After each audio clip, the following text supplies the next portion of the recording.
I'm going to bring up something real quick to you, and I bring it up. I bring it up at every academy class that we do out at ILEA.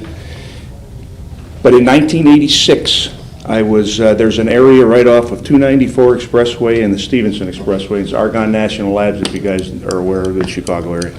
And at one point in time, they had a Nike missile there that was at the lab. And in 1982 and 83, of course, Gorbachev and Reagan got together and they start taking out these Nike missiles and removing them. So the Marshal Service would come in there and they take them out and they pave over the area, which is what they did there. And so nonetheless, as a result of that, we get, all they did was pave it over and they didn't block the area off. And it was right off the Stevenson in between Cass Avenue and Route 83. And so at night, we would always have people in there with prostitution, selling stolen property, holding somebody up, doing something stupid. We were making a lot of arrests in there. And so one evening I went in there about 1 o'clock in the morning. And I'm sitting there doing a report from an arrest I had. I worked from 4 to 2 in the morning at that time. And so Argonne had finally decided they're going to put a mound of dirt there so people can't get in anymore because we complained so much about these fools that were going back there. And so nonetheless, as I'm doing my report, I see a car try to get over that hump, and what does it do? It gets stuck. And he's got a pizza delivery sign on the top of his car. So I thought, oh, all right, so he gets out and he's looking around trying to figure out how he's going to get out, and I'm thinking, what a dumbass. And so I turn my headlights on and I drive over there. And the guy goes, man, I'm just, really, can you just leave me alone? I just came back here to rest. How hard is it to deliver pizzas? I mean, you're going to rest from what? Well, I just need a rest, and I just want to come back here, and I got 2 kids, and okay. Let me have your driver's license. Well, look, man, if you just leave me alone. Now, where are we going with this? Does he have a driver's license? No. So I run him, of course, and we had computers in the car then, and they came back and they said he's canceled. And I said, I thought to myself, canceled? I never even heard of cancel. Cancel is the same thing in this state as habitual. So I go back up there, I see you have a driver's license. Well, I said, does the place that you work for know that you don't have a driver's license? They know that you're out driving, delivering pizzas on a canceled license? Well, that's a long story. Okay, here's the deal. I get off in like 40 minutes, and I'm going to go out here, and I'm going to go on frontage road, and I'm going to go north. And if I come back through here in your car and you are here, I'm going to lock you up. Do you understand me? So what you want me to do is get off the hump, and you want me to follow you going north on frontage? No. I cannot see you drive. Listen to me. Get this car out of here, and you get out of here, and I'm going away. Now, did I do my job? Maybe I did, because we have the authority to say no. Maybe I didn't, because I should have locked him up, because he's driving on a canceled license and he could have hurt somebody and he shouldn't have been driving. But I left and I didn't come back. I never thought of it again, because it didn't matter.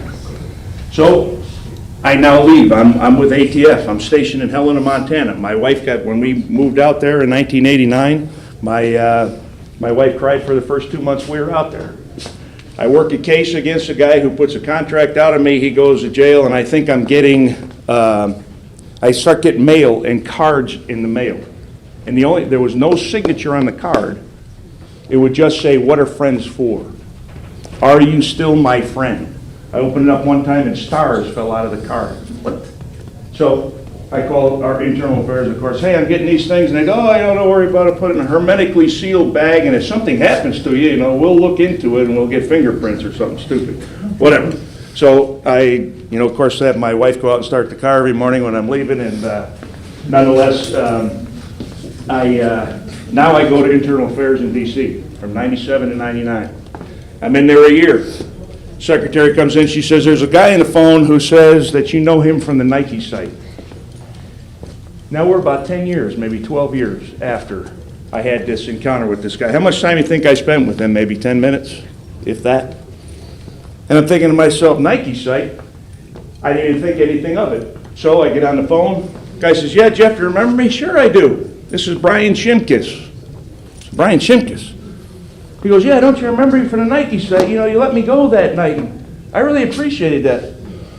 Okay, well, congratulations. He says, no, I'm serious. He goes, have you been getting my cards in the mail? You mean that was you sending me those things? Yeah. He sent, let me tell you, he sent me a 1 ounce silver ingot. He was a Jewish guy. He sent me a menorah. He sent me a Jewish scarf that he wanted me to give to my wife. He started then asking about my family and how my kids are and how my wife is. And I'm thinking to myself, so I go, how did you get my number to find me? He goes, I was over, my brother's a policeman. I was over at the station, I saw your brother, and he gave me your cell phone. I'll deal with him later. But the bottom line is, yeah, he said, but I'm serious. For 30 years, 2 or 3 times a year, for that encounter that I had with that man for 10 minutes, he would call me at least 3 or 4 times a year. And he would say, how's everything going? Are you still my friend? And I'm thinking, I had that much effect on a guy for a 10-minute encounter that he keeps calling me after 30 years. I still have his phone number in my cell phone. 2 years ago, my wife and I are coming home from church. I look and it's Brian Shimkus. I'm thinking, he always calls me during the week. Why does he call me on the weekend? So I answer the phone. Brian, what are you doing? This isn't Brian. This is Dan. This is Dan who? Dan Shimkus. I'm his brother. Where am I going with this? So he said, look, I don't know how to explain this to you. He said, but you had a great effect on my brother. And that evening that he went back there, he was going to kill himself. And you stopped him from doing that. And I want to thank you because my family's got 30 more years of my brother.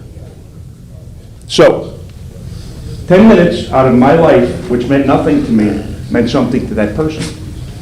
Every encounter you have with somebody, you will have that effect on them, whether it's positive or negative, whether you lock them up or not. I've had people call me and say, thank you for locking me up. I've had people call me who were going to kill themselves. Again, guy named Conrad Dwayne Webb, you can look in the internet, put Jeff Groh, ATF, Wyoming, and this guy's in a tree 60 feet up, and the Wyoming Highway Patrol's trying to find me because he wants to talk to me before he jumps. It must be my wonderful personality that I have, that I'm sure my daughter can argue with you, which isn't that great. Nonetheless, the bottom line is you will have an effect on everybody, and everybody in here will have a Brian Shimkus story. I thank God that I was granted the opportunity to know that I had that effect, but you guys may never know that. But you still have a job to do, and you will affect everybody.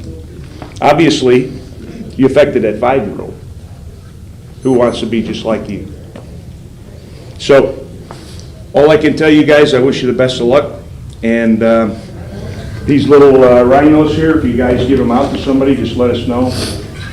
Believe it or not, Jim Irsay just gave us $25,000 for this program. And so I'm very grateful for that, and I know my daughter is. So with that being said, we wish you all the best of luck. Be careful out there, as the old sergeant used to say. And just remember that, you know, everybody, we do have a job to do. We got to lock people up. We got to have those one-way conversations. No matter what the media says, there's always somebody like that and like that and like that who doesn't care what the media says because they care about you. So I wish you all the best of luck.